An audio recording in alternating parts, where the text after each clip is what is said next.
Why can you read English, but still feel lost when you hear it? Why do native speakers sound like they're mumbling, swallowing words, or speaking at double speed, even when you know the vocabulary? Is it your brain? Your ears? Your memory? No, it's phonetics. And you've been learning English the wrong way. Welcome to Funkitalk, the show where we destroy boring English and rebuild it the way real people speak it. Today's mission? We dive into the secret world of sounds, the hidden engine behind fluent English. The one thing your textbooks forgot to teach you, how English actually sounds. 'Cause English isn't just what you see, it's what you hear. And the gap between those two is where most learners get stuck. So if you've ever thought, I understand English until someone speaks it, this episode is for you. Get ready, 'cause once you unlock phonetics, you'll never hear English the same way again. Let's start with a simple truth. Written English is a lie. You read, "What are you doing?" But native speakers say, "What ya doin'?" You read, "Did you eat?" But what you hear is, "Jeet." No one told you this in class, 'cause schools teach you textbook English. But the real world doesn't speak like that. There's a secret code, a spoken layer, where words melt, merge, and morph. It's not slang. It's not wrong. It's phonetics, the sounds of real speech. And here's the twist. Till you learn this layer, you'll always feel like you're missing something. Because you are. Let me show you what I mean. Try saying this slowly. Do you want to go? Now say it fast, like a native. Dia want to go? Did you hear it? Words like do you become dia. Want becomes wanna. And it's not because people are lazy. It's because English has a rhythm, a flow. We cut sounds to keep that rhythm alive. So when you hear native speakers and think, that's too fast, you're actually hearing compressed speech. Not faster, just different. This is why your brain gets confused. You were trained to read English, but now it's time to hear it like it really is. Let's go deeper. This isn't just about dropping words. It's about connections. What we call connected speech.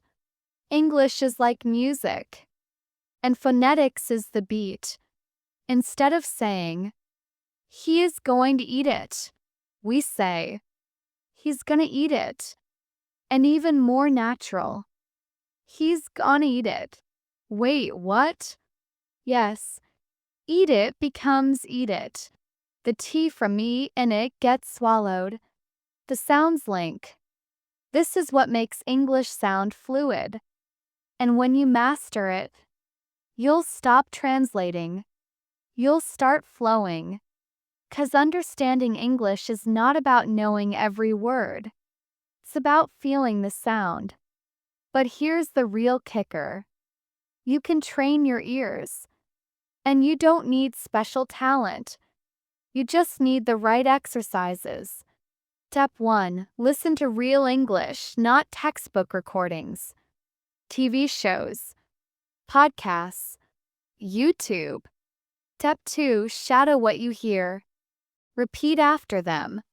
Match the tone, the speed, the rhythm. First it feels weird, like acting, like pretending.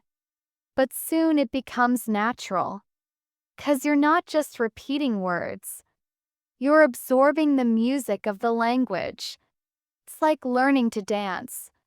You don't need to understand every step at first. You just need to move to the beat. And eventually, your brain catches up. Let me tell you a secret about native speakers.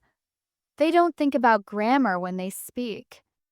They don't pause to conjugate verbs. or remember rules about present perfect. They just talk. Why? 'Cause they've heard the rhythm of English since they were babies. Thousands of hours of real spoken emotional English. And that's what you've been missing. Not more rules, not more study, but more immersion in sound. Phonetics is the shortcut. It gives you access to the feeling behind the language. When you start hearing how real people link words, drop syllables, or stretch sounds for emphasis, something clicks. You stop trying to translate English and start living in it. And the best part? You can train this skill at any level.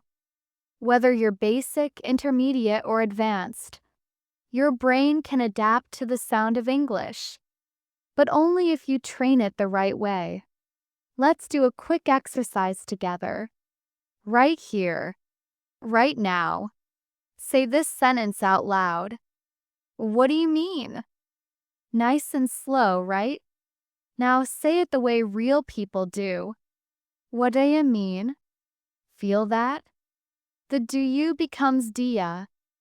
The what blends into wada. Now again faster. What do you mean? Suddenly you're speaking real English. Not textbook English. Not robotic English. But the kind that actors, artists, and natives use every day. And you didn't need a teacher for that.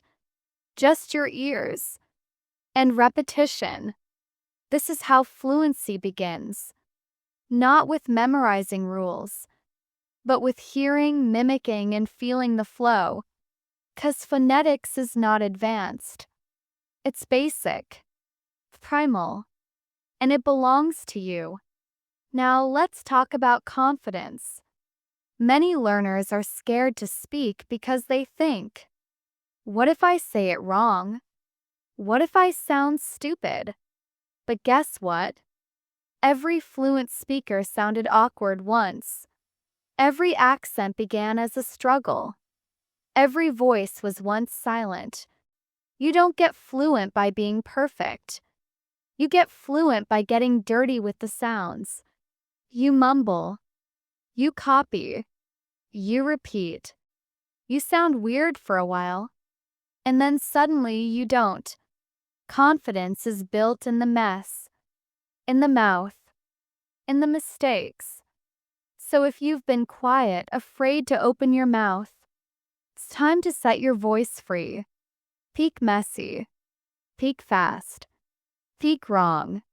'Cause that's the path to speaking real. Let's tie everything together. Phonetics is not about showing off. It's not about being perfect. It's about connecting. When you speak with the real rhythm of English, people listen differently. You sound natural. You sound confident. You sound alive. And when you understand connected speech, when you hear gonna, wanna, lemme, gotta, ain't, dunno, you stop being a student and start being a communicator. Phonetics gives you access to that world. So listen more. Shadow more. Let your ears become your teacher. 'Cause this is how fluency feels. So let me ask you again. Why do you still struggle to understand English? 'Cause no one ever showed you the real version. The version that lives in music, in movies, in emotions. Not in grammar books. But now, you've seen the other side. You've heard the sounds behind the words. You've felt the rhythm behind the logic. And the moment you start training your ear, really listening, really mimicking, you'll see something amazing. You're not bad at English. You were just learning it in a flat, lifeless way. But not anymore. Welcome to the sound of English. Welcome to your voice.